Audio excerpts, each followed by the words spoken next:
What's up, and welcome to episode 292 of First Geek for 11. This week we're chatting vampires, witches,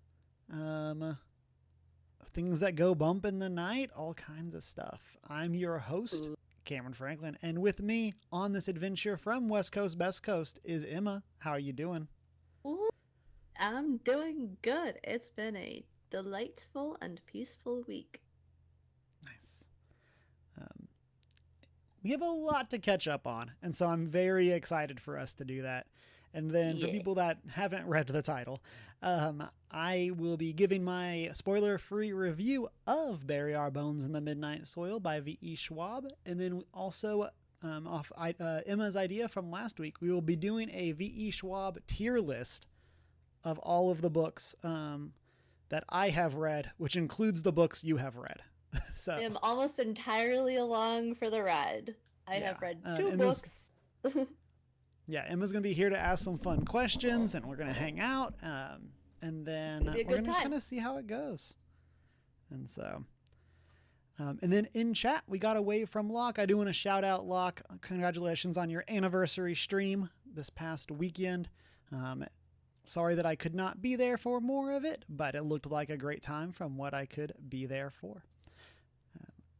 Before we get into what we have been up to, you can find us around the internet as OneGeek411. You can find us on Facebook and Instagram as OneGeek411 specifically. You can join our Discord server, shoot us an email at 1stgeek411@gmail.com. You can watch live on Twitch every Monday night and on YouTube around 6:30 Mountain Time. And then over on YouTube, you can catch all of the VODs.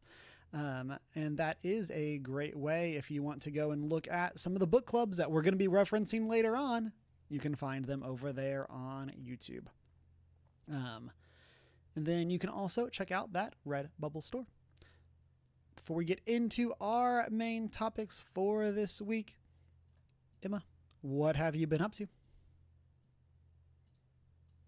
I've been up to a couple of things. Lots of D&D. My life is D&D. That is where I hang out with my friends. It is our cantrip campaign is scheduled to end at the end of August. I think our final wrap up session is the first week of September. So lots of major things are happening in the campaign, and then the chaos all over the place. I'm playing again tomorrow, and that should push me into level 9, which will make me the only level 9 person in the entire campaign, current as of right now. And that will be a good time, and it's very exciting. I also this week made more tomato sauce with tomatoes from my garden. I have been inundated with so many tomatoes from my tomato bushes. I got 2 thinking that would be manageable, and my tomato bushes got very happy in the spot they were in and exploded. And so I have been overrun with tomatoes. And the solution I came up with was to make and freeze tomato sauce. Yeah. And it's been a great way to keep up with tomatoes, and B, very tasty, and C, it means I don't have to buy tomato sauce for pasta and things for a while. So I this week made a big old Tupperware container like this, and then had just enough for a little a glass jar. So I have so much tomato sauce, and I don't know what to do with it all, but it goes well in the freezer, and it just means I have tomato something to use for stuff in the future, which is great and fun. And yeah, that's been fun. Other hobby things that I hobbied has been almost entirely video games this week, because I both got paid off my bills, and put money into savings, and then I had a good chunk left over, and I was like, okay, I will allow myself, after doing all of those things that I was required to do by myself, or I told myself I was required to do as a responsible adult, I will get some video games for myself. Um, so games that I got were Little Misfortune on Switch because I've watched that through before, and it's just fun. It's a fun little story. Yeah, what's that I one? I haven't got heard of that one. Oh, it's so fun. It's like a um interactive story Okay. type thing. It's the same people who made uh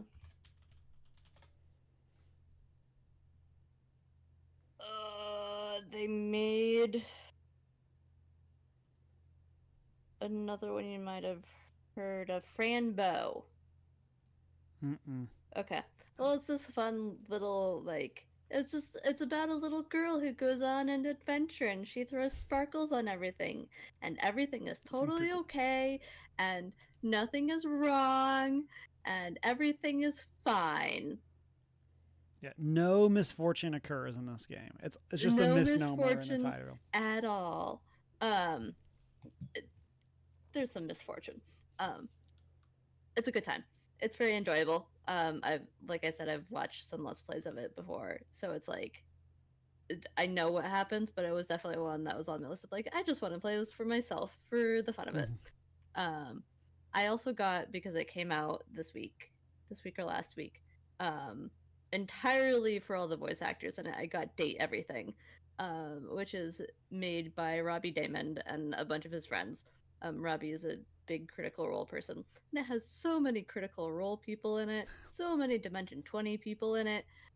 It's literally what it sounds like. It's very dumb and silly and goofy, but the real point of the game is to wander around your house and find household items and figure out which voice actor is voicing that household item. That is the way people are playing the game right now is Mm-hmm. who is this voice actor? And it's a lot of fun. Um and it's delightful.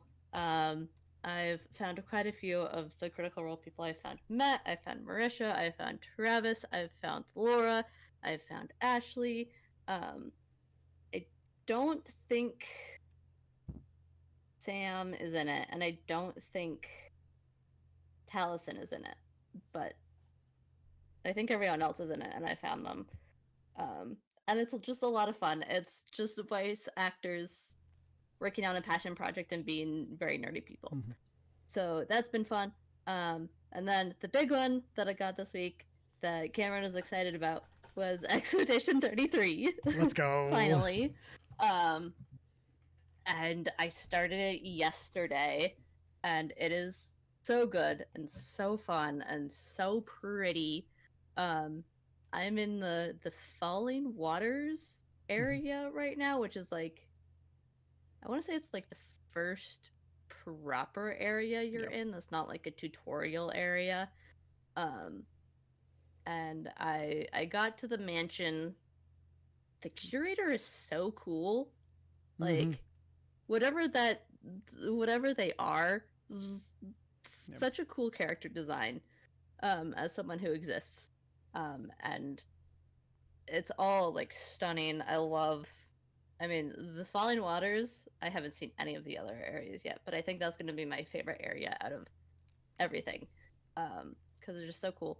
And the fighting system is fascinating. I still suck at like dodging. I haven't even bothered to try to parry. I'm just trying to figure out dodging right now Mm-hmm. because that's going to save my life. Um, and all of these, like, I think you mentioned this in the Discord earlier, but a lot of it is just like sometimes you do have to rehash the same enemy fight over and over again to figure out their Mm-hmm. patterns and be able to recognize them. And that's definitely true. Um, for me and what I found is being able to figure out some of the systems. I was playing this afternoon though, and I ran into a random like mime doll Uh-huh.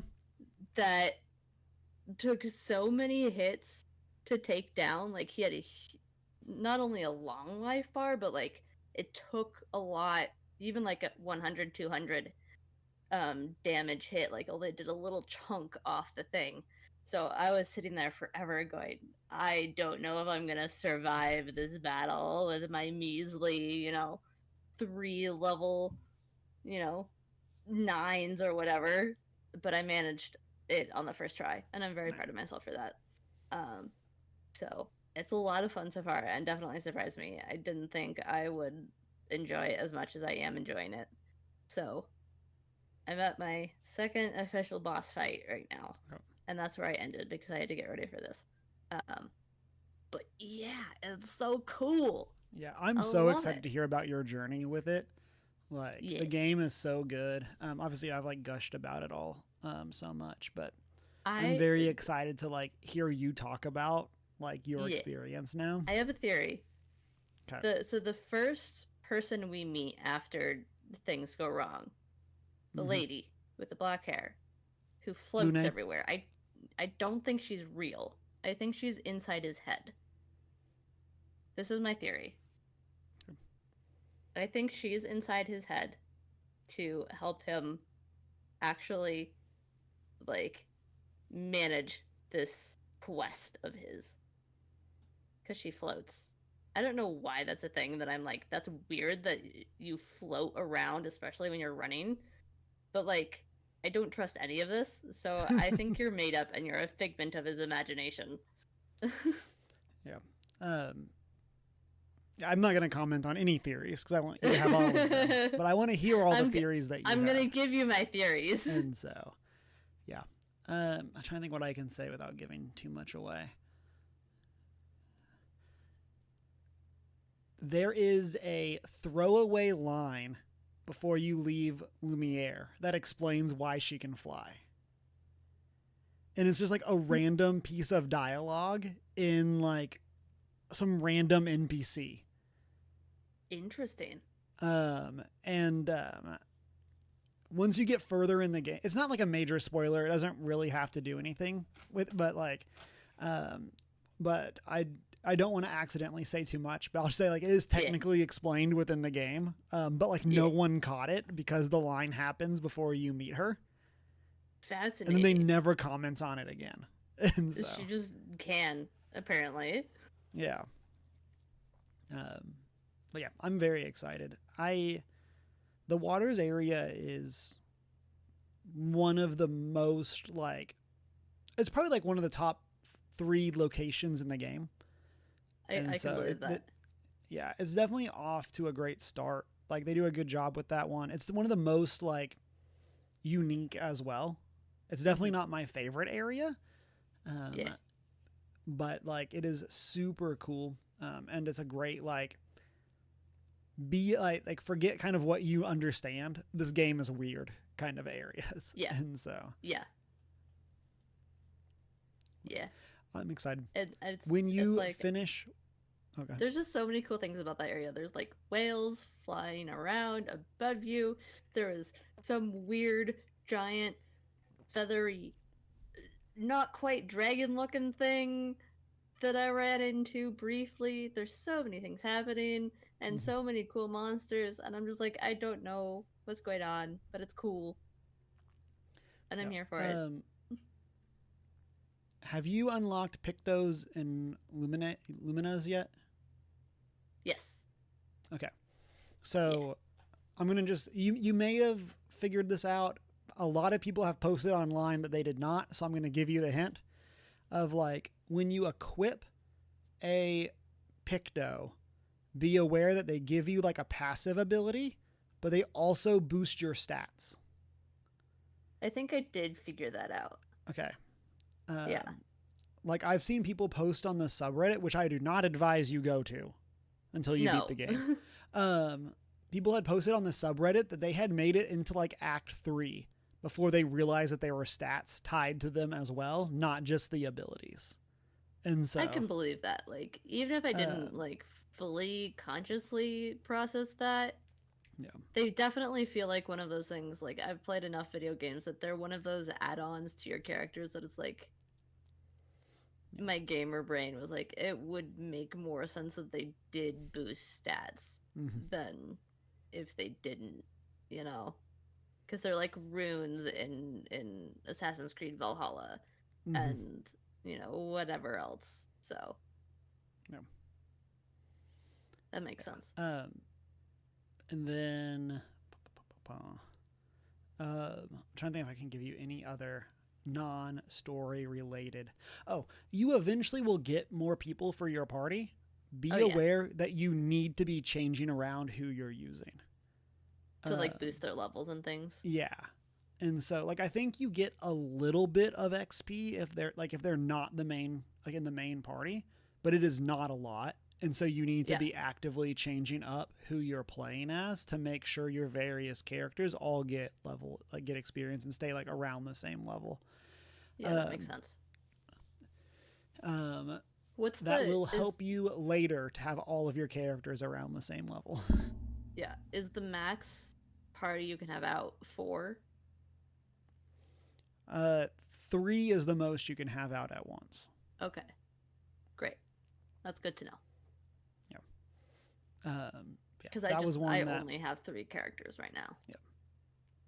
And that's why I wanted to tell you that beforehand, so that way you're not like, wait, I'm in an area where I now have 0 like levels on this other character.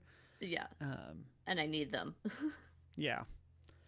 Yeah. Like I said, I'm super excited. We might spoiler cast once you finish. Or once you get to enough of a stopping point where like not like 100%, but get through the story kind of thing. Yeah. And then when you like get to the point where you no longer care about additional spoilers, that kind of vibe. Yeah, absolutely. And so we might circle back and chat with it more. So, for me, I socialed so hard the past couple days. So Deanna was out of town on a girls trip, and as an extrovert, I cannot be left alone. And so I socialed so much, and I went into trivia with friends. Other friends of mine were playing in a Lorcana tournament. And so I spent like 5 hours helping them practice, and then played Marvel Multiverse with a bunch of people. We kicked off Act 2 of our campaign, which has been fantastic so far. Saturday was also free RPG day. And so like, while I'm not going to show off everything this way, I went and picked up some RPG demo stuff, including, I'm very excited about the Avengers. What is the, I forget the actual name of the campaign. But it's a Thunderbolts story. And so very cool, like one-shot idea. I think one of my players is going to run it, so I'm going to actually get to play Marvel Multiverse, because I have still not played a character in this game. And so, since I've always been narrating, and so I'm very excited for that. I also, let me move stuff around. It's still in the box, because I haven't had time to go through it. I got Daggerheart. Finally got my copy. I picked it up at the shop on free RPG day, and so I'm very excited to go and get to dig into it. One of the players in my Marvel game has also picked it up, and then I think we've talked about this on air, but if not, we've talked about it off air in an off air story time. I am wanting to do a like sprint through the Daggerheart system of like level 1, level 3, level 5, level 7, level 10, something like that, where like every session you level up. Yep. And so that's my goal, is to get something like that figured out and do like a 4-month campaign, like a session, but we just go all the way through the system super fast and try out all the different things. And so stay tuned for that. I'm sure we will have conversations around that whenever that actually occurs. And then I also, in the world of video games, I am finally back on Ghost of Tsushima after stopping it to play Blueprints and Expedition 33. And so, and then Inscription. Yeah. And so finally back on that. I'm very close to the end. I think I have 2 story missions left, so I will hopefully have that done by next week. I'm also pretty close on the platinum. there's just some like random stuff that I need to do, and aside from like finish the story stuff. So I will hopefully get the platinum for that as well. And then on stream over on Cameron Plus Deanna, I also started streaming Another Crab's Treasure, which is a Soulsborne where you are a hermit crab trying to get their shell back. And so it's very like about pollution and about like things that we're doing to the sea wrapped up in this like action RPG. And so I've really been enjoying that. And then the other thing I want to call it, I briefly mentioned Lorcana, but this past week at Lorcana, I also got my second undefeated ever since playing Lorcana at our local league. And so I went 3-0. I knocked out in round 2, like one of the best players at the shop, and then went on to win my final round in like a super grindy, like not like mirror match, but similar deck match, similar like play style match. And it was this super grindy back and forth that when my friends walked by and he was like, I walked by and your opponent had 5 characters and you had 1. And I was like, oh, Cameron's in trouble. Then I like looked back over and you had 5 characters and they had 1. And I was like, well, I don't know what happened. There was just like a whole, there was just a whole lot of that. When we finished, the shop owner gave me a hard time about how long it took. Because the way it works is every week there's 4 promos, one of which is a pin, and I want to get a pin. But the first person to go undefeated gets first pick of the prizes, and then the second person to go undefeated gets the second pick. And he was like, well, the pin's already gone because the other person finished way faster than you. And I was like, that feels accurate.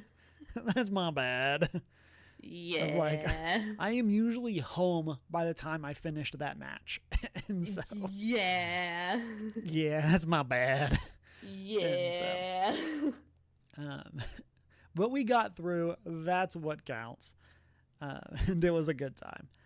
And then the last thing, and this will tie in to our first topic, is I finished Bury Our Bones in the Midnight Soil by V.E. Schwab. Fantastic book. Very excited to talk about it. And then after we do this, of course, we'll go into our tier list. I'm going to save any sort of like numerical ranking type thing until we get to the tier list to not give away where it's going to fall. And so, and then I will say also, Shanine has finished it. Shanine and I had a little bit of a discussion about the book over in Discord. And so people, of course, can go hop in there, head over to the book club tab, and see our conversations around the book. And then I'm going to try to keep this as spoiler-free as possible. There are some general points about this review that might, again, I'm going to try to dance around stuff as much as possible. But, and so, yeah. So, this is from Storygraph. And so, Bury Our Bones in the Midnight Soil follows 3 young women, their bodies planted in the same soil, their stories tangling like roots. One grows high, one grows deep, and one grows wild. And all of them grow teeth. And so, this book follows those 3 women over a roughly 500-year story, as it follows Maria, who was born in the 1500s, Charlotte, who was born in the 1800s, and Alice, who was born, or whose story takes place in 2019. And so it's about the story of all 3 of them and their journey. This is also a story about vampires, and that is kind of how we get this this connection between these characters that are like 500 years apart. This is how we get them all to the same point in time, and it is a very, very vampire story. And so if you like vampire tropes, especially like the more classic vampires. When I was at her book tour, Schwab said specifically that she did not want this to be Twilight vampires. She wanted this to be actual like vampire mythology. And it is indeed very vampire-y. Like the whole like leading up to this, I honestly thought, I may have said this on a podcast, I thought it was going to be a juke that they were vampires. In the sense that like, yes, they're going to drain blood. Yes, like there's going to be some sort of connection, but they're not going to be like literal vampires. Yeah. And while Schwab has definitely taken her liberties with what vampires can and cannot do, this is not they are definitely vampires, with the idea of like these are the actual things that inspire our vampire stories. And so there are things that like our modern fiction gets incorrect, but these are the basis of those myths. And so that's kind of the idea there. This is also a very LGBTQ book, as all 3 of the female leads are lesbians. And that is a very prominent part of the book as well, especially for Charlotte and Maria, who are born a really long time ago, and dealing with being LGBTQ in that timeline or that time period, as well as being women and having to deal what that means in those time periods as well. And so, and then I think one of the, we'll talk about this when we get into the tier list as well. One of the things that Schwab does is there's either mixed perspectives or there's different timelines. And sometimes there's both. And this one is both. And so the book is divided into sections from specific characters' point of view.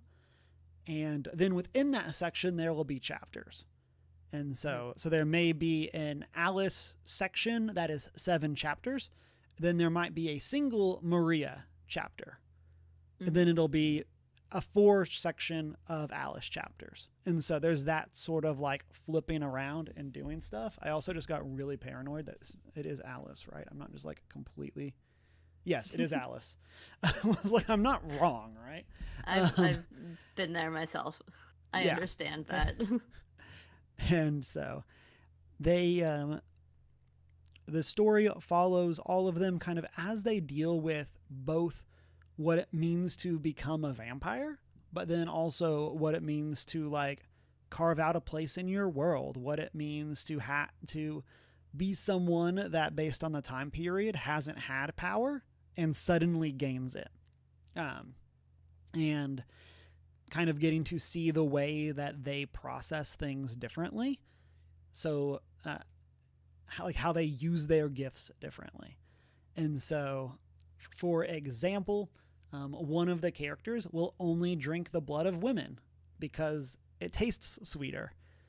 The other one will only drink the blood of men because she doesn't want to hurt other women like she has been hurt. And so there's like those kinds of things of how they process these ideas or these powers and the urges. One of the defining features of these vampires is that they are always hungry. That like interesting, to the point that they will have fed and can will immediately want to kill again. Like there's no one of the major themes is that there's a hunger in people that can never be sated, and so kind of represented through that bloodlust of the vampires. And so overall, I really liked the story of this book. I feel like it is a very Schwab story, and in some ways it might be the Schwabiest that she's ever Schwabbed. And this is the first book of hers that I have read that I feel like she's gotten in her own way, where I really liked the story and I have some major complaints about how that story is structured. And so interesting. And while I do not feel like it detracts from the overall story, I do feel like the story would have been better if it was done a little differently. And so, it's hard to talk about this without spoilers. So, like I said, I'm going to try to stay as vague as possible for this.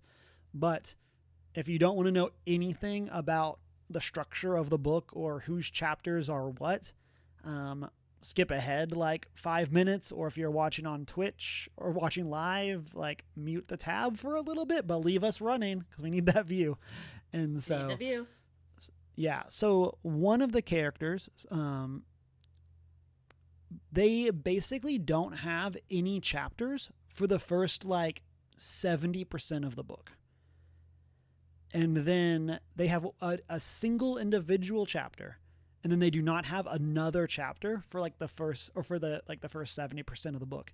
Then they kind of get relegated to exposition dump, where they then have a whole bunch of chapters in the last portion of the book.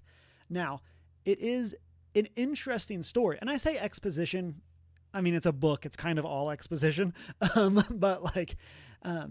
So basically the last like third of the book is basically their life story getting dumped.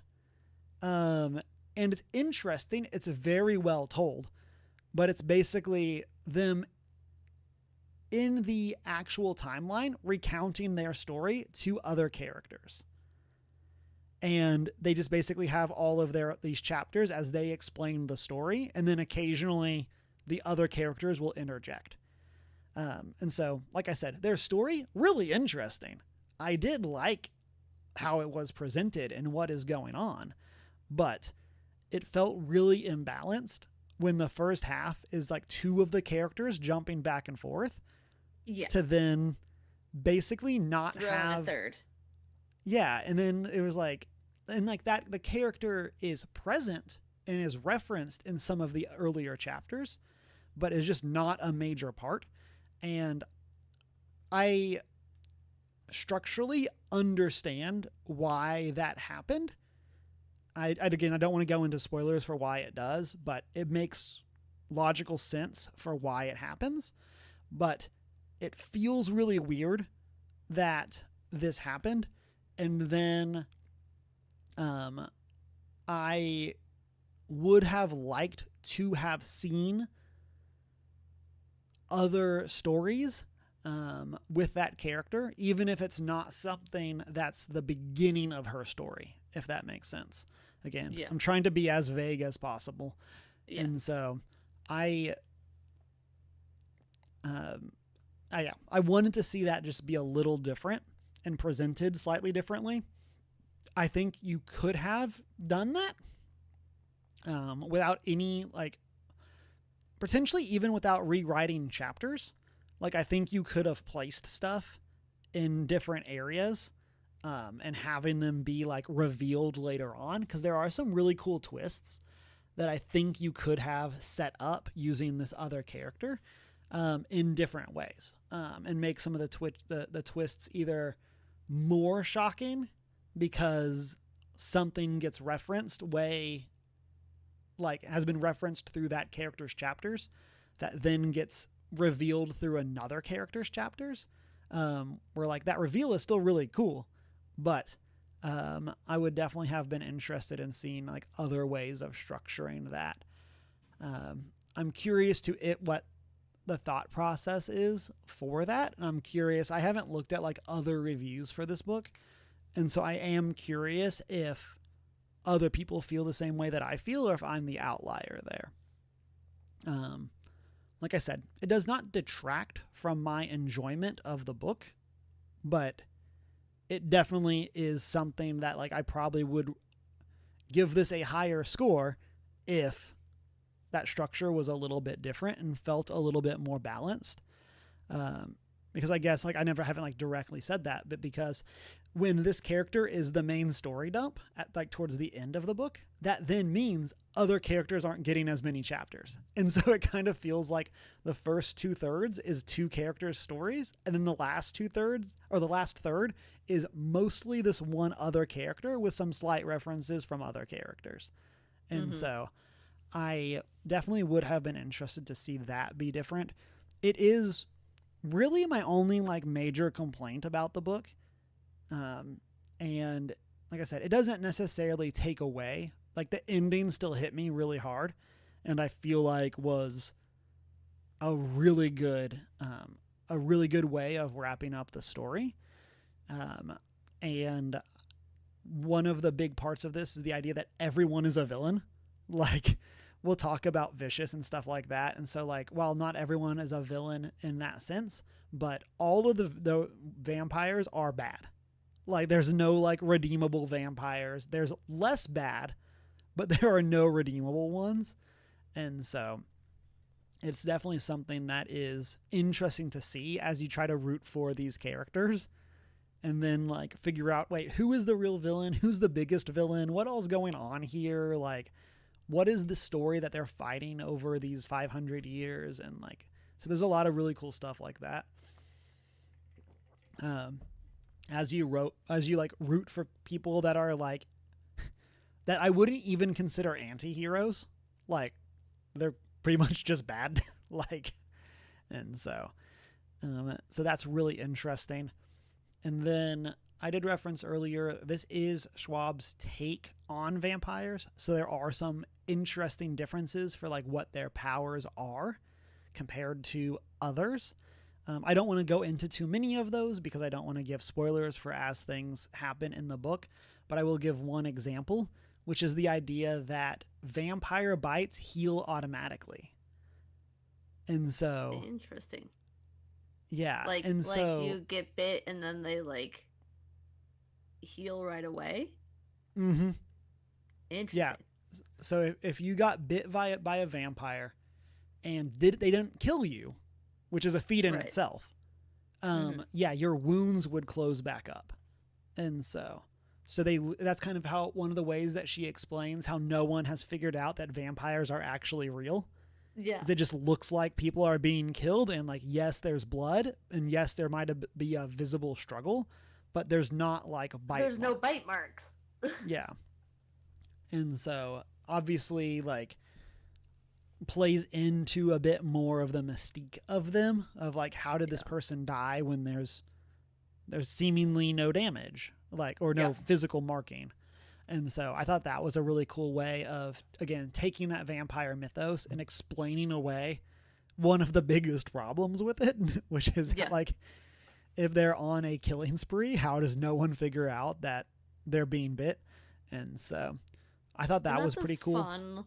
That's a fun addition to vampire lore, like historical vampire lore, that is more like in tune with what vampires are. Unlike, I mean, you mentioned earlier she didn't want it to be Twilight feely, where in Twilight they sparkle in the sun, which is weird. Just in general, when you think about it, like, the Twilight reasoning for why they can't be seen in the sun is because they sparkle. That's just weird. But here that makes sense, is like, oh, the bites heal up right away after someone gets bit. It's like, okay, that fits more in tune with vampires. Yeah. It also fits into her theme of they are predators. Yeah. Like, they are not like out here having a good time. Like, they are here to hunt and to kill. And so I think it's a very, like I said, a very cool and a very interesting take on the mythos. And again, there are some other changes in the powers that I also think are really cool that I don't want to go into here because they're major plot beats. That one is kind of just like a cool thing. But there are a couple other things that are very cool in how it works. And then I do want to say, while this is by no means a like spicy book, there is some romance. And so just as a be aware for people, so that is definitely something that, like, if you're anti-romance, you might not like, or you hopefully won't have too big of a problem with this book. Or if you are expecting a lot of romance, like, don't get too excited for steamy scenes. There are some, but not a lot. Yes. Yeah. Yeah. And so just kind of as a be aware of that. And trying to think if there was anything else specific that I wanted to say.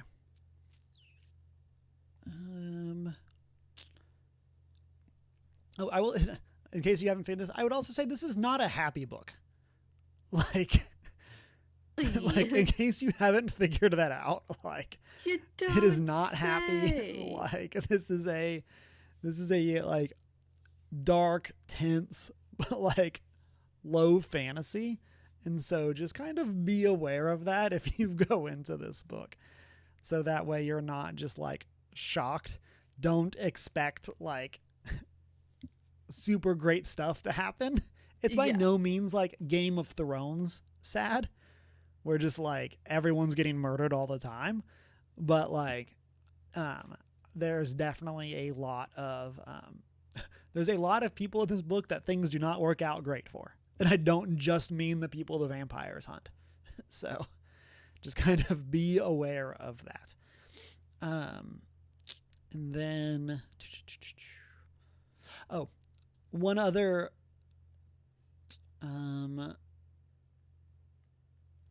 one other, and this is kind of like maybe not a necessarily just unique to Schwab take on this. This is kind of like a traditional immortal thing.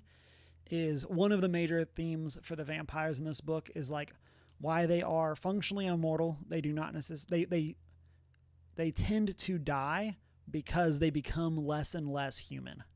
So like they lose their empathy, they lose their ability to connect. And that's kind of what leads to them getting found out. That's kind of how it's presented in this book. And which I think is a very cool way of handling, like, while this is a story over 500 years, so you probably would expect there to be a 500-year-old vampire. This does kind of explain why there, at least from the mythos of the book, there is not like secret societies of vampires and vampires that are like thousands of years old in the same sense of like what we do in the shadows. Yeah. So just kind of as a be aware there. And then I thought of something else that I wanted to say, and then I have forgotten. So we will not say anything else. And that's what we'll end the review then. And yeah, so overall, like I said, I do like this book. I'll give a more formal ranking as we get into the tier list. But before we do that, Emma, any other questions, comments about Bury Our Bones in the Midnight Soil? Scale of 1 to 10, how good did she do with traditional vampires? How well did she do with traditional vampires? Like on a scale of Twilight vampires to Count Dracula. I think this is a 10. I think this is an amazing vampire story. Fabulous. And I really like her take on vampires. And so, yeah, I think this is very well done. I think it's very true to like the classic roots of the vampires. And I don't think I said this previously, but she talks about this on her book tour. But the idea that like the vampire story is like very like intrinsically linked to like a queer story and queer allegories. And that was like a big part of why she wanted to write the story this way and have it be about these characters. And especially compared to, again, kind of Twilight as our other, unfortunately, major vampire. Unfortunately. Of like her intention was to kind of right the wrongs of how she felt vampires were treated in that series. And so, so I definitely like, I think this is a really cool take on vampires. Like I said, I was not expecting like true vampires in this, and I was very pleasantly surprised that that she is actually adding to that side of the mythos versus just having a vampire-esque story. And so, but yeah, if you're watching on YouTube, let us know in the comments if you've read this book to try to keep things spoiler free. Am I crazy on my thoughts on the structure of it? Am I the one who's wrong? Let me know what you think. And for people in chat on live chat, let us know if you have any other questions. We can double back to stuff either in post-show chat or when we get to this book in our tier list. And so, but I guess all of that, let's transition into our V.E. Schwab tier list.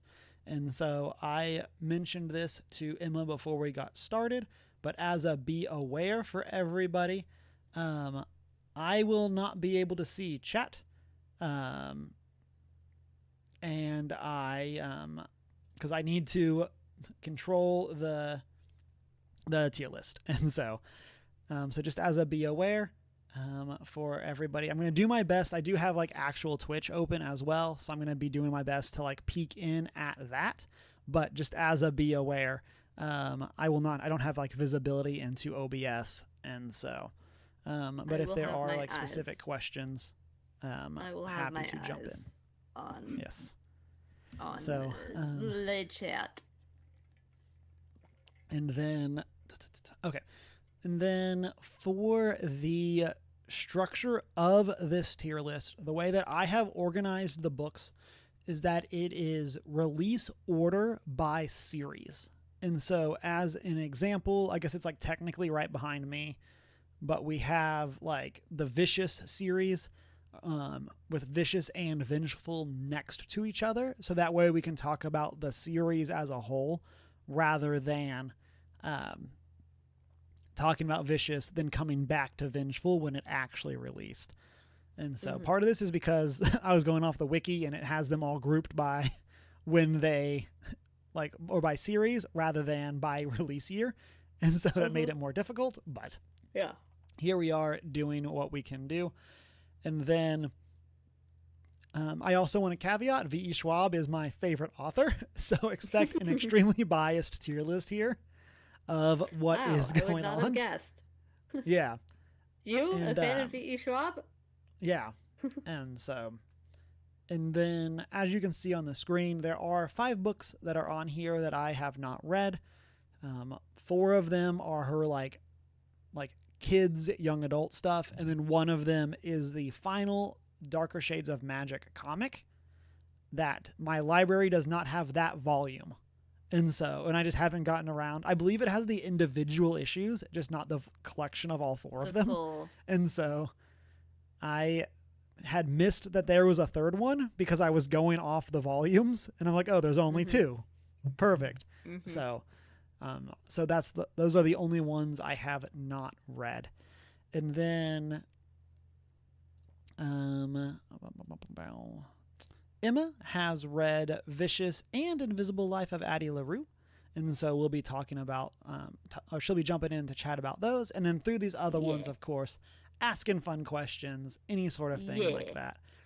And then the last caveat I want to get to is similar to when we did Pixar in review, and when we've done like MCU in review, we are ranking these things against each other, not against media as a whole. And so a D on this tier list might be a B on a different tier list. Yeah. Just because we are ranking them against each other. And so just as a be aware, if your favorite book ends up low, that should have been a better book.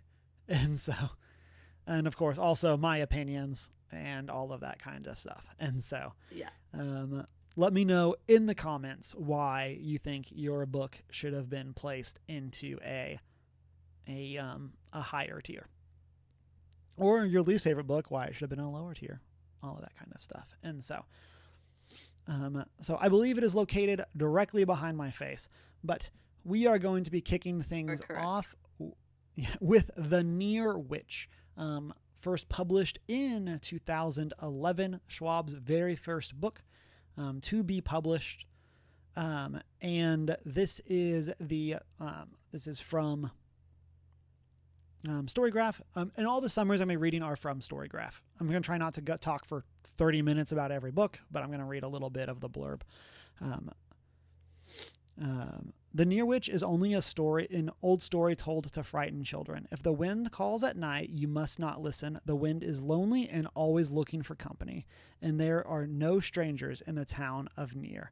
These are the truths that Lexi has heard all of her life. But when an actual stranger, a boy who seems to fade like smoke, appears outside her home on the moor at night, she knows that at least one of these sayings is no longer true. So, like I said, this is Schwab's first book, one of the latter ones that I read. And so it was kind of interesting, like going to this one after having read most of her other books. And then because Schwab has become a very prolific author since then, there's a really fun blurb at the beginning by Schwab, like kind of talking about what this book has come to mean in hindsight versus kind of what it meant when it was actually written. And so that's really cool. Like this idea of like, this is her proving to herself that she can write a story. And like, while this story didn't necessarily become like this huge thing, it got that ball rolling so that she could go and create more and more stories, which I think is super fun. Now, that being said, I think this one is fine. Like, as we'll kind of discuss, there are some very specific themes that exist throughout Schwab's books. And one of the places that you see with the Near Witch is there's definitely some tie-ins and her kind of flexing the muscle that will eventually become the magic system in Darker Shades of Magic. Of like, this definitely feels like a rudimentary version of that. And so it's cool. It's a very interesting way of bringing it out. But this is not necessarily like anything super crazy when it comes to the story and plot. But it is something that I would definitely like fully recommend for people especially if you are a Schwab fan, because it is a very fun, like kind of short story, relatively speaking, as a 10-hour audiobook. And so this, I would give it a C. Like, I think that this is a fun book. It's a good book, but it is, after finishing it, it is not one that I have thought about. And so, yeah, like, it's not one that kept you up at night thinking about things in any way, shape, or form. Yeah. But it also did not end up in a DNF pile or whatever. Exactly. Like, my love for Schwab and her books is not the reason I finished this, but I don't know if I would necessarily recommend this to people as an introduction to Schwab or as like, hey, isn't this book great? Now, all that being said, I really want to get a signed copy of this book. Again, just kind of for what it means to the mythos of Schwab. But like, I would definitely not say it is one of my favorites by any means. And so that's the Near Witch. Next up, we have our Villains series. Kicking off with Vicious, which was published in 2013. And so also we'll shout out here, of course, this is one that we did a book club on. And so people can go find the book club. I'll try to put links in the descriptions for those, for this, as well as Invisible Life of Addie LaRue. And so, and then, as I said at the beginning, this is one that Emma has read. So Emma, what did you think of Vicious? Yeah. This was, I mean, as a book, I enjoyed this. I didn't love it as much as you and Shanine loved it. I am much more neutral on it in general, but it's definitely one that's like, I can see why people love this book. I technically also have the second one, but I haven't read it, opened it, touched it, etc. Because I have other more interesting in my opinion, books to go read. But it's also like, again, like, you know, maybe I'll get to it one day. But this book, solid, great concept, great idea, solid execution of it. It just wasn't fully within my wheelhouse for what I personally enjoy. And I'm realizing I did not give a summary of this book. So this book follows Victor and Eli, who started out as college roommates, brilliant, arrogant, lonely boys who recognize the same sharpness and ambition in each other. In their senior year, a shared research interest in adrenaline, near-death experiences, and seemingly supernatural events reveal an intriguing possibility. that under the right conditions, someone could develop extraordinary abilities. But when their thesis moves from the academic to the experimental, things go horribly wrong. And so, Vicious was my first Schwab book when we read it for book club, and this was my introduction to her. I enjoy this book a lot. It is, spoilers, not my favorite of this duology, soon-to-be trilogy.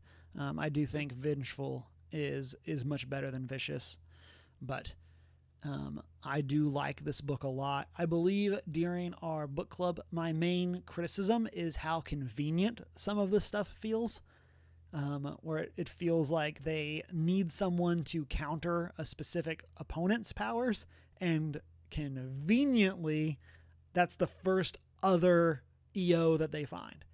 And so that sure is nice that the one other person whose has powers is someone that helps out in this exact situation. And so but I do like this as kind of from the like title of this is the villains series. And so those Victor and Eli are not heroes. There are no good guys here.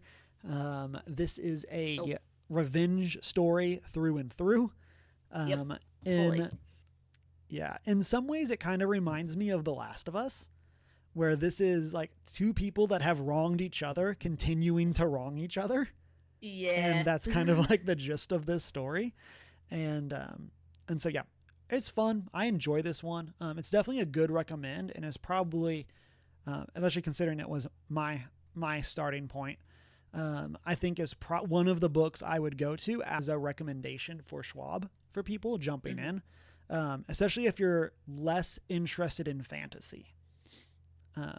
Just in terms of most of her other books are either fantasy or like low fantasy. This one is actually like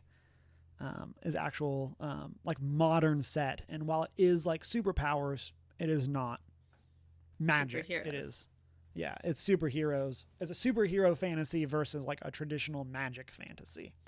And so Vicious for me is a B. I do like it. I'm very excited for I believe it's Victorious is the third book in this series that's coming out, and Schwab has finished writing it, and so now we're in like editing and getting all of that stuff ready. And so then next up we have Vengeful,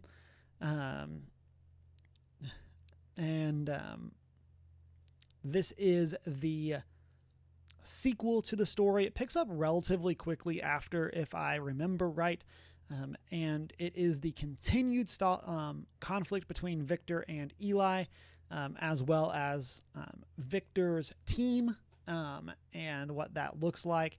It then introduces a really interesting new villain, Marcella Riggins, and as she becomes an EO and kind of has to deal with stepping into this conflict between Victor and Eli, of like she's now like finds herself in the middle of it. And I think that's a very interesting like way of telling the story. And yeah, I like this one a lot. I really like Marcella. I think she's a very cool additional villain. Her power is also very fun, and I think is a like I think if you like Vicious, this one is vicious but better. And so this is definitely one that like I recommend in that sense of like, while like if you didn't like Vicious, I don't think you will like Vengeful, but like I feel like this does what Vicious did better, and but better. And so and then I feel like this also avoids that sure was convenient that kind of happened in the previous book. And so I think that this one handles that story much better, in terms of how it actually like solves its problems without it feeling Deus Ex Machina. And so, which like the first book, it isn't that bad. It isn't like a true Deus Ex Machina, but like there definitely is that kind of vibe. So for me, Vengeful is an A. It's definitely one that I enjoy. Next up, we have our archived series with the Archived and the Unbound. These are definitely on probably the more young adult side. So if you, the covers I'm sure are hard to see on stream, but if it's Victoria Schwab, it tends to be focused on younger audiences, versus if it's V.E. Schwab, it tends to be focused on older audiences. And so interesting. That's a good way to do that. Yeah. And so it's a very like fun difference. And like, and even when I say younger, like I don't even necessarily mean like middle grade. Like some of them are like late middle school, early high school is probably the target audience for them. And so now that being said, I think this one is definitely focused on a much younger audience. So the idea of this story is, imagine a place where the dead rest on shelves like books. Each body has a story to tell, a life seen in pictures that only librarians can read. The dead are called histories, and the vast realm in which they rest is the archive. Da first brought Mackenzie Bishop here 4 years ago when she was 12 years old, frightened but determined to prove herself. Now Da is dead, and Mac has grown into what he once was, a ruthless keeper tasked with stopping often violent histories from waking up and getting out. Because of her job, she lies to the people she loves, and she knows fear for what it is, a useful tool for staying alive.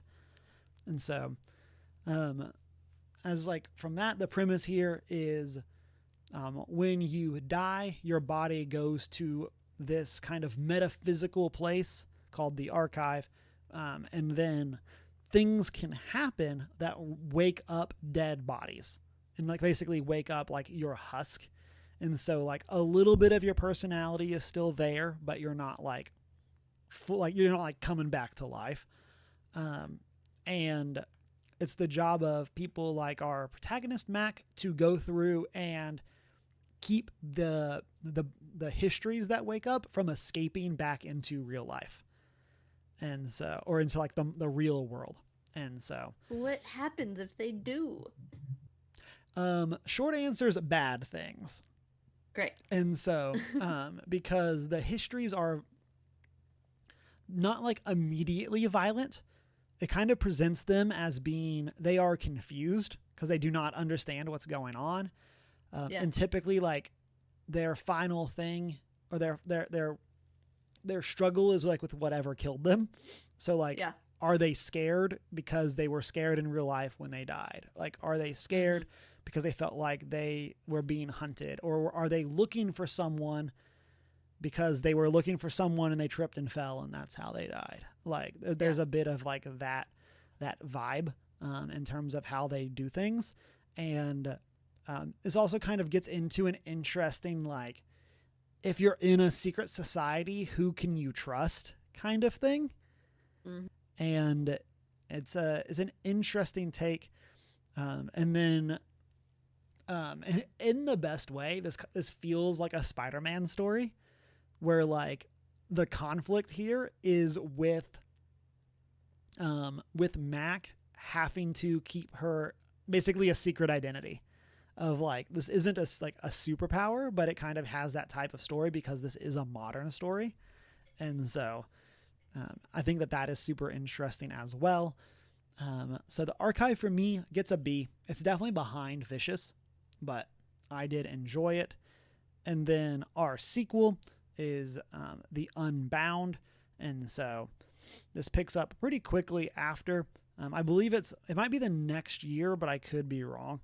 And so this one deals with a bit more of a conflict in the real world where people are beginning to vanish. And it's up to Mac and crew to figure out why they are vanishing. And so this is another fun one. I think that this is also a B for me. I'd put it lower than Archived. I think Archived is a very fun introduction, and while this one does some cool stuff with the mythology, I do not think it necessarily does anything better than the Archived. So, another thing that's really cool about this is the idea of like, for the keepers, they have the ability that if they touch something or someone, they can kind of get some of their memories. So if you've played Jedi Fallen Order, kind of the idea of like what Cal can do, where he can touch like force imbued objects and kind of feel what they've been through. And so there's like that idea as a power as well, which I think is very fun. Next up, we get into Schwab's fantasy epic, probably her biggest like series of books, both in terms of number of books, but probably her most popular series as well, and that is the Darker Shades of Magic series. This follows, this is from Storygraph. Kel is one of the last travelers, magicians with a rare, coveted ability to travel between parallel universes. As such, he can choose where he lands. There's Grey London, dirty and boring, without any magic, ruled by a mad King George. Then there's Red London, where life and magic are revered, and the Maresh dynasty presides over a flourishing empire. There's White London, ruled by whoever has murdered their way to the throne. And once upon a time, there was Black London, but no one speaks of it now. And so, this is a magic story, like at its core. This is very fantasy. And then the specific idea is I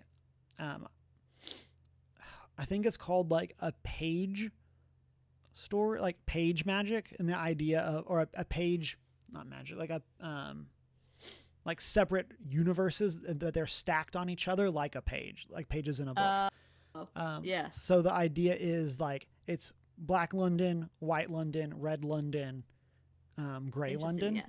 Yeah. And you can pass from your page to another page, but you can't jump like multiple layers, basically, is the idea of how this works. And then also within this series as a whole, and I kind of reference, you get a little bit of this in The Near Witch, is the idea that certain people in this world also have the ability to use like the traditional magics of air, water, fire, earth, and then there's also metal as another type. And so you can very easily think benders from Avatar, with the exception that people that can bend multiple elements are rare, but it is common. Like common enough that it's normal. Like you wouldn't be shocked if you found somebody that could use multiple elements. But most people that can use magic can only use one. And then this series follows Kel, and then it also follows Delilah Bard, who was referenced in Schwab's book tour as being every traditional like roguish male trope put in a woman's body. Of like, she's your like Han Solo, she's your like your Jack Sparrow, she's like all of these kinds of characters, and she's like, I've gotten so much hate mail for Delilah Bard because she is all of the things that people like in a male character in a female character, but not in a woman. Yeah. And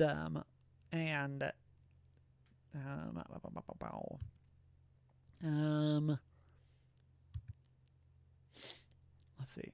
This is, I think, a very cool story. I like this series as a whole. I feel like I'm trying not to put everything in one spot, but I'm also trying to like organize my thoughts for where things should go. So I will say, kind of as I said for Vicious, I'll make the same point here, that if you're interested in reading Schwab, A Darker Shade of Magic is another great book to jump into. This is something that it does follow multiple characters, but for the most part is a linear story, where like Vicious is not, Addie LaRue is not. Like this is a linear story across all of these books. And so Darker Shade of Magic for me is I think it's a high B. It's definitely above Vicious for me. And the reason for that is I do feel like the first book is a slow start.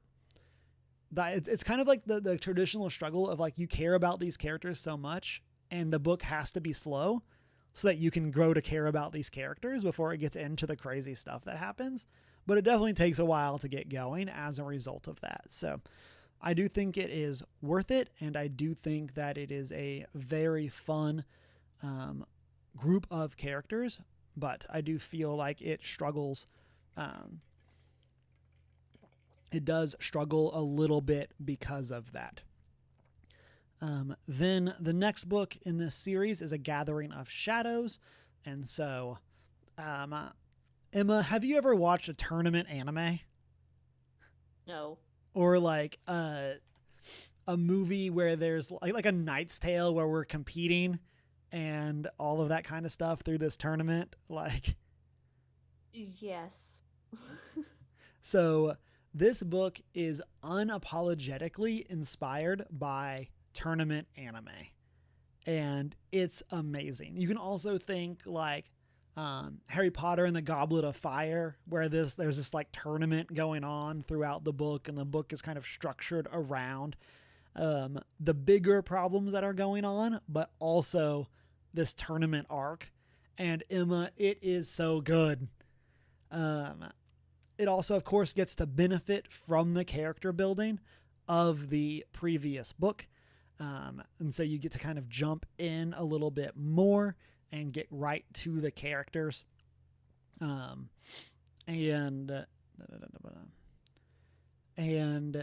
it gets to definitely pick up with some very fun mythology. And yeah, for me, this is an A. It's above Vengeful. Obviously, I don't know if I could necessarily recommend it to someone that hasn't read the first book. But it is something that I definitely think is, spoilers, the best of this trilogy. And so in chat, I did notice we do have a comment from Sneaky. Do you have Fragile Threads of Power on this list? I should have made that call out at the beginning and I skipped that. So we are putting Fragile Threads separate from the rest of the series because it is a alternate, like an alternate trilogy, for lack of a better way of saying it. Like it's the same characters, it's a spinoff, but we'll talk about that more. But yes, we will be going in and chatting Fragile Threads as well. Then finally we have A Conjuring of Light. So this picks up, I believe, like literally right after the previous book. Like I think the final scene of A Gathering of Shadows is the first scene in A Conjuring of Light. And so, and this very much picks up with the same, that same crew. It's really funny going and looking at Storygraph for these because I can see Shanine's rankings for all of these and seeing like she has Gathering of Shadows below the other two, but I would have Gathering Shadows above them. And so very funny to go and take a look through all of that. And so this one, I also feel like is a very large story compared to the other ones. I don't know the length of Gathering of Shadows, but this Conjuring of Light definitely is a lot longer. It's a 20-hour audiobook. And this one, I'm going to say feels long. Like there is the traditional like First Geek book club rankings that I've done of is this book 30% too long or 30% too short? And this one I feel like is 30% too long. It also, without going into spoilers, the villain for this I found super uninteresting.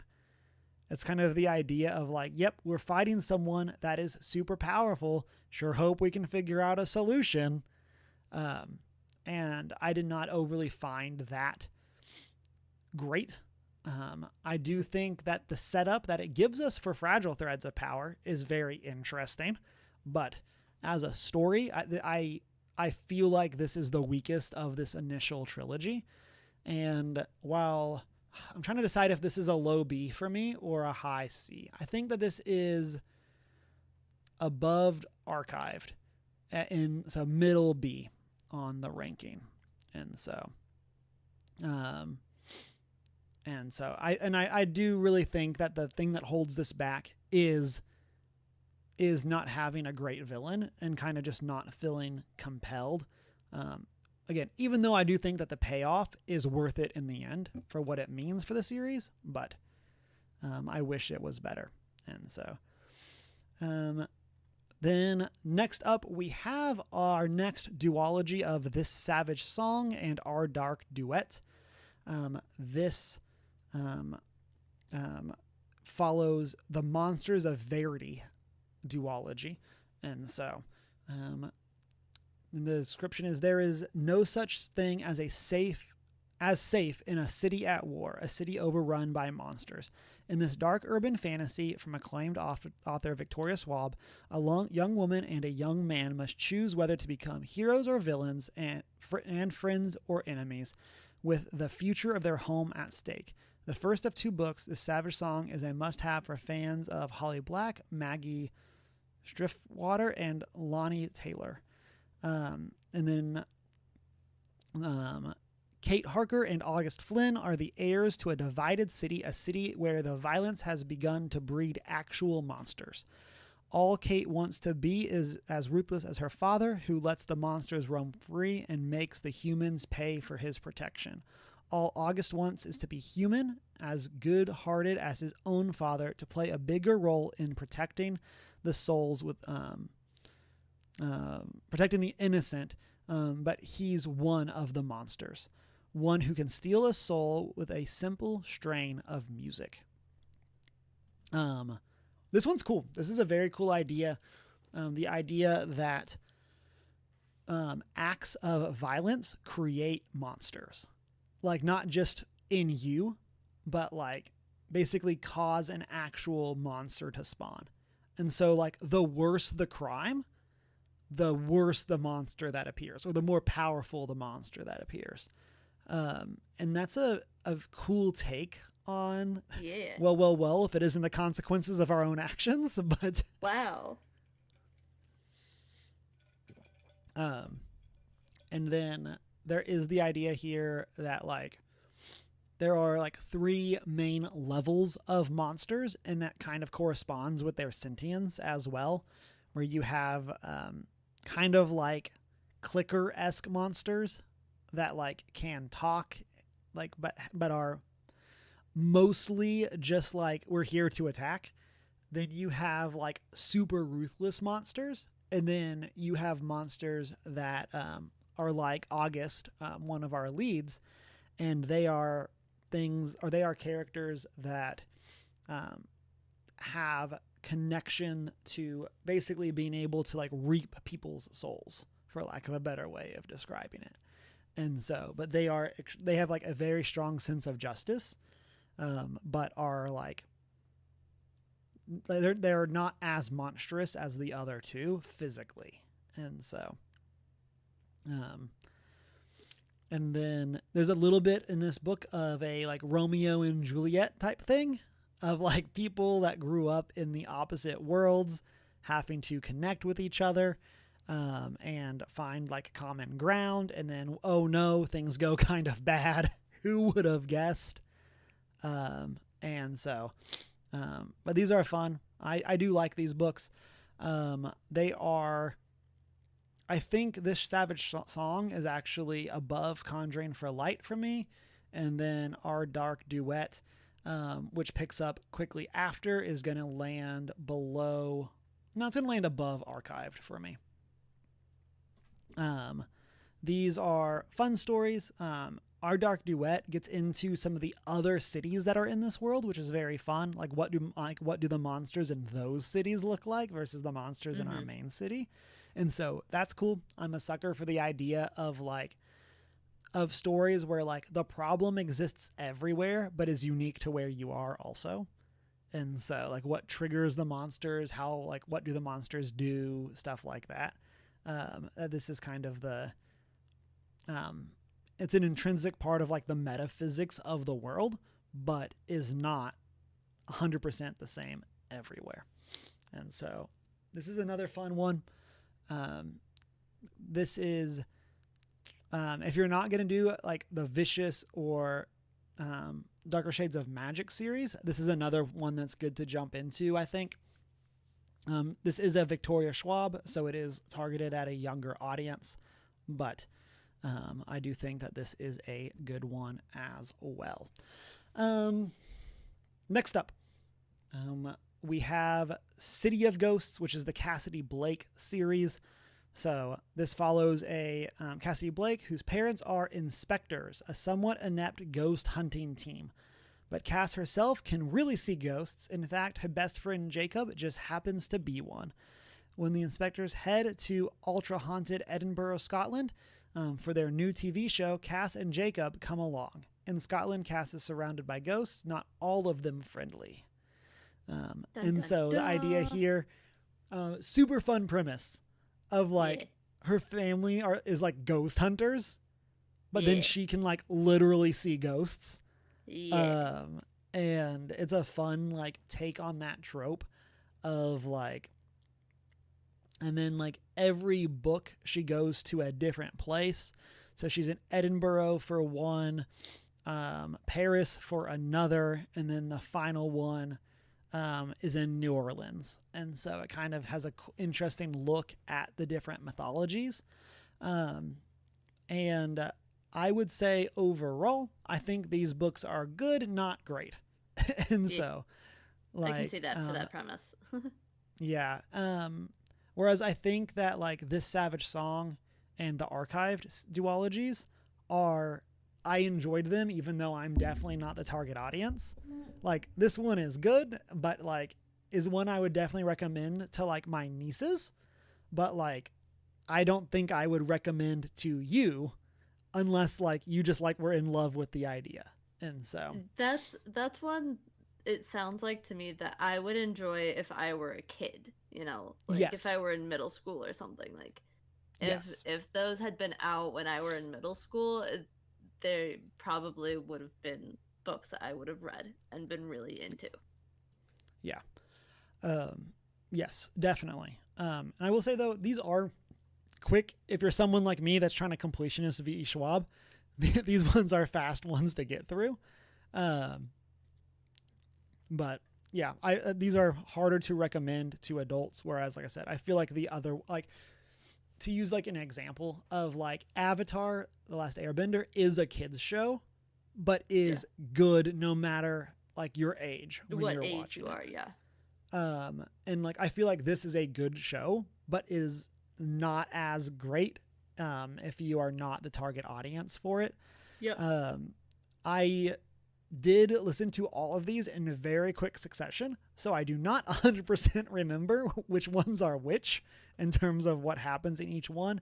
I believe Tunnel of Bones is my favorite, followed by City of Ghosts, then Bridge of Souls. So the second one is my favorite. I'm going to put them all in C tier, just because like I think they are good, but like they're just not really like my thing. And so and then next up we have the first of V.E. Schwab's comic books with The Shades of Magic, The Steel Prince. So this collection of comics follows Rye's dad, who is the king in the main Darker Shades of Magic timeline. This is the story of him when he was prince. And it's him kind of going on adventures as like the soon-to-be king, but not yet king. And it's about him learning about his kingdom, learning about what it means to like live in this world, dealing with the ideas of duty and stuff like that. These look really cool. Like I said, specifically like Gathering of Shadows is like inspired by anime and tournament arcs, and it looks really cool to see this Magic series in real life, like visually see this versus just imagining it in your head. Now, all of that being said, I feel like these are just fine. Like, I enjoyed reading them, but like, I don't necessarily think they stand on their own for someone who is like I don't think you're going to pick these up off the shelf, not knowing anything about what's going on and really like these. If you like the Darker Shades of Magic world, I think you will. But if that's not already your jam, I don't necessarily think that these are your thing. Trying to think. I think the Knight of Knives was my favorite of the two. But again, I don't necessarily think either of them are necessarily amazing. I'm going to put Knight of Knives at the top of C, and then I'm going to put Steel Prince below Tunnel of Bones. And then, Emma, we made it. We made it. Both to The Invisible Life of Addie LaRue, and then, of course, to the other book on this tier list that you have read. Yay. And so Addie LaRue begins in France in 1714. In a moment of desperation, a young woman makes a Faustian bargain to live forever and is cursed to be forgotten by everyone she meets. Thus begins the extraordinary life of Addie LaRue and a dazzling adventure that will play out across centuries, continents, across history and art as a young woman learns how far she can go to leave her mark on the world. As the other book in this that you have read, Emma, what do you think of The Invisible Life of Addie LaRue? Is it that description doesn't totally do it justice? It is a really good book. I've recommended this to friends who have, listened to it or read it and stuff. And very great and memorable and things. Not my favorite book in the world, which, as many people know, is Good Omens, and that's hard to beat for me. I will clutch onto that for dear life. But this was Addie LaRue's very good book. If I were doing this, it would be an A tier. But a strong, A+ tier. It's not one that I'm gonna reread, every year, or multiple times in a year. But it's still when people mention it, I'm like, oh yeah, I remember that. I remember the plot. I remember all the details about it. Definitely still sticks in my mind, and is definitely one, as I've mentioned, that I've recommended to a lot of people and continue to recommend to people, and it's a very good book. No surprise for people that have been around for a while, including our book club on this. This is S tier for me. I don't want to just rehash the things that I've said about this book every time that it's come up. But this story is, I definitely credit with being one of the reasons that I am back into reading. Yep. This is the only book in my life that I have finished and wanted to restart.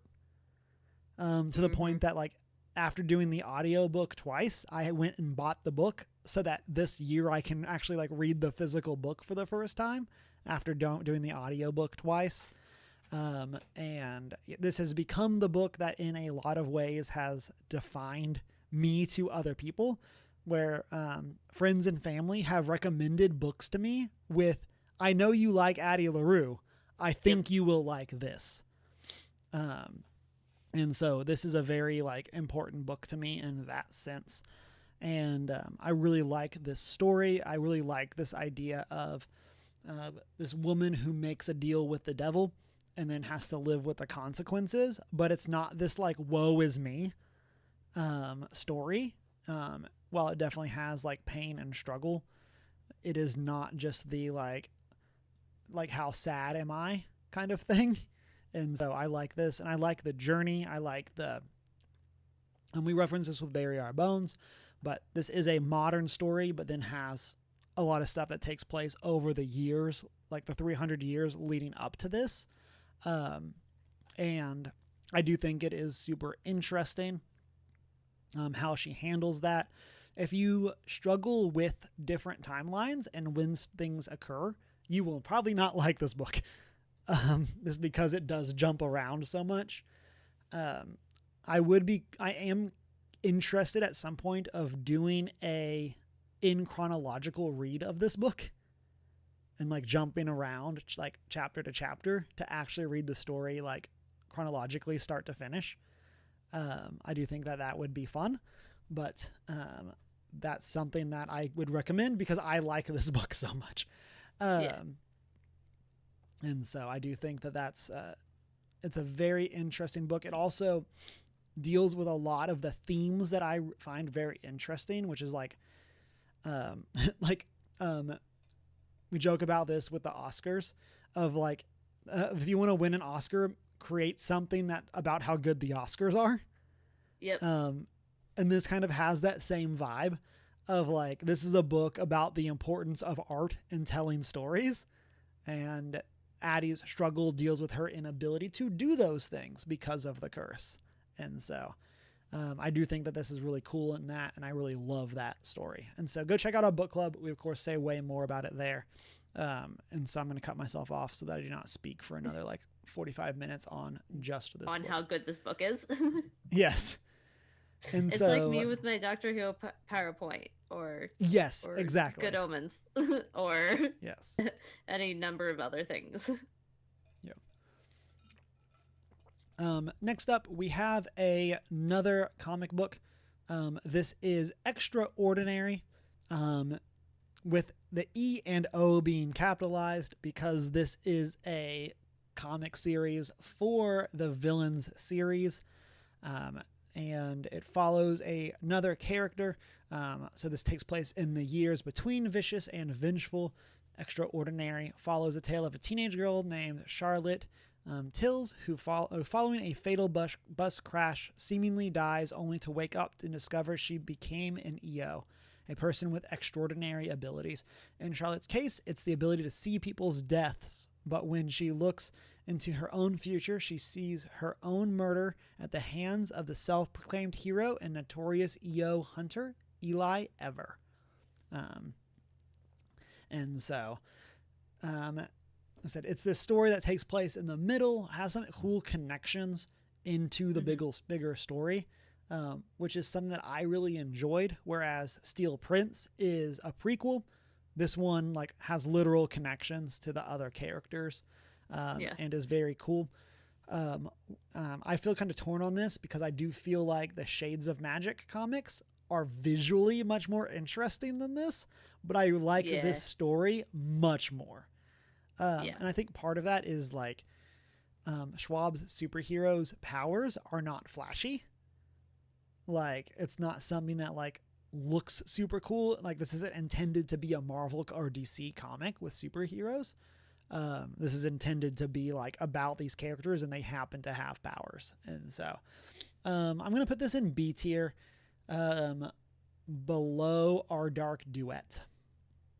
And I don't have necessarily too much else to say about it, but yeah.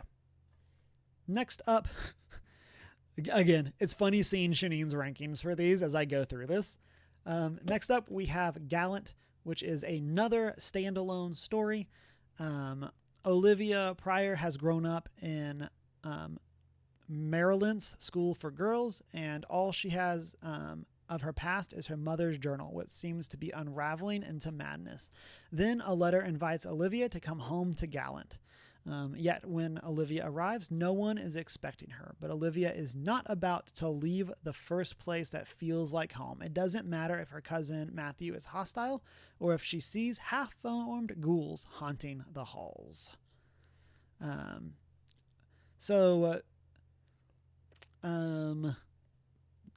Shanine ranks this as a 5 stars.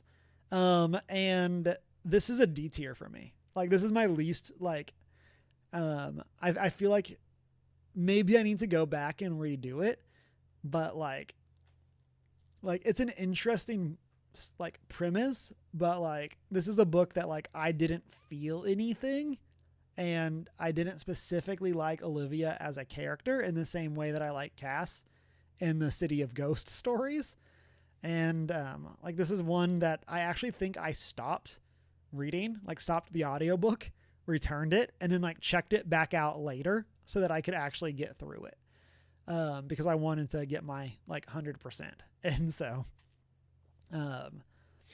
that being said, like I said, Shanine has this as a 5, so like I'm definitely willing for this to be I'm the one taking crazy pills here. but like this one is definitely the least significant for me. And then that brings us to Fragile Threads of Power. This is a spin-off / sequel to the Darker Shades of Magic trilogy. I believe this is going to be a trilogy of its own. And like I said, it is technically a spin-off, but also directly follows the previous story. So like this is not a spin-off that you can jump into. Like it really is a fourth book in the series. Yeah. And so I referenced this with A Conjuring of Light, that while I did not like the villain of that book, I love the consequences of how they have to defeat the villain. And Fragile Threads is my favorite book of these characters, and it's another S tier for me. I love the way that this book handles the characters, the solutions that it applies, and things like that. And I really like the new characters that this book introduces. It does something that I was complaining about in my Bury Our Bones review, which is like one of the characters is kind of sequestered to themselves, which I'm not a huge fan of. Like in a book where all the other characters are interacting, like it's really weird that one of them doesn't. I assume that's going to be a major thing in the future, but I do wish that was something that we got to see a bit more. Then I will say this book also has one of my favorite characters ever in Tess, who is this like magical gadgeteer type person, whose magic ability is that she can see magic. She can see, to go to the title of the book, Gizmo she can see whatever. Yeah, she can see the threads of power. And that's what lets her like tinker and create things and do all of this stuff, is that she has this ability. Tess is a character that will perpetually be in an NPC in every TTRPG that I've run. She will always exist. It will just be up to the characters to find her. She is in my Marvel Multiverse game, but the characters have not run into her yet. Like, she is here. She will always be present. Tess is a super fun character. And then, of course, getting more Delilah, getting more Kel, getting more Rye is also very fun. And then all of that brings us to Bury Our Bones in the Midnight Soil, the latest book. I'm not going to necessarily rehash everything that we talked about since we did just do our review, but to go ahead and rank this one, I think this is an A for me, and I'm trying to decide where in the A's it is. I feel like if the structural difference or structure of the book was a little different, this could possibly be an S. I was telling Deanna that like I'm a little disappointed in this book, but that's because I expected it to be like a 5-star for me. And so it being like a 4 point something, like feels like a little bit of a disappointment. Kind of the idea, I've said this before with some movies, that if this movie is not good, I'm going to be demolished. Of like, I'm not emotionally prepared to not like Spider-Man No Way Home, like as an example of, and so I think this is an A. I think it is below A Gathering of Shadows for me, above Vengeful, I think is where it's going to land. Like I said, I do like the way that this handles, in some similar themes to Vengeful. I like that this is a book of villains. Like there's no heroes here. It is people that are bad, doing bad things. And I do think that there is some like very fun stuff there, but I definitely think that, it could have been executed a little bit better. But that is my tier list for, V.E. Schwab's books. I'll go and like take a picture and post that. And I'm very hopeful and very interested to hear what other people think. Let's go ahead and jump back to our normal view as we get back into us. But Emma, appreciate you listening and being here Yeah. as we go through that. I definitely want us to find a tier list idea that you can do so that I can poke Yeah. you with questions and ideas Yeah. as we go through it. So we definitely need to find something that is a fandom of yours that doesn't overlap with mine. And so, or not that it doesn't overlap, but like isn't as big of an overlap. I don't know. Um, I could rate every single season of Doctor Who in yeah, existence. that's kind of what I was thinking, even because like I of course can speak to New Who, but I cannot speak to Classic Who at all. That And would so, we would need at least 3 episodes to make that happen. and so, I think the other way would be for you to rank doctors and kind of Yeah. use that as your way of talking about like their arcs. But yeah, seeing as how um, our spoiler cast for one season took us 2 hours, Yeah. I definitely think that we would struggle there. To condense it all into one. Yeah. But like I said, people will post a picture of the tier list in the Discord and stuff. But let us know what you think, and then for sake of time, we're gonna not be able to do any other specific chats. But I do want to call out that next week is our June book club, The Teller of Small Fortunes by Julie Long. I have not started it yet, and so I have started it, but even that with that, I'm like, I'm pushing my luck. yeah, I have another audiobook from the library that I am trying to get through that I'm almost done with. I have 13% left. And once I finish that, then I can start this one. But If if I could do audiobooks outside of road trips, I totally would. But yeah, I just, for whatever reason, can't. Like, they are fully set in my brain and world as like almost entirely for road trips and traveling. yeah. Yeah, it's definitely a great thing for me, and it also helps that I'm decent at multitasking with stuff like that. So Yeah. I can like be playing games and listen to an audiobook as long as it's not like a super story heavy game. Mm-hmm.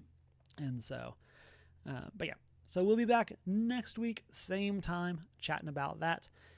Yeah. And then remember, you can find us as One Geek 411. Let us know what you think, either in our Discord, where we hang out and chat throughout the week, or you can, of course, contact us on social media, leave a comment on our YouTube for this video, like, comment, subscribe, all that kind of stuff.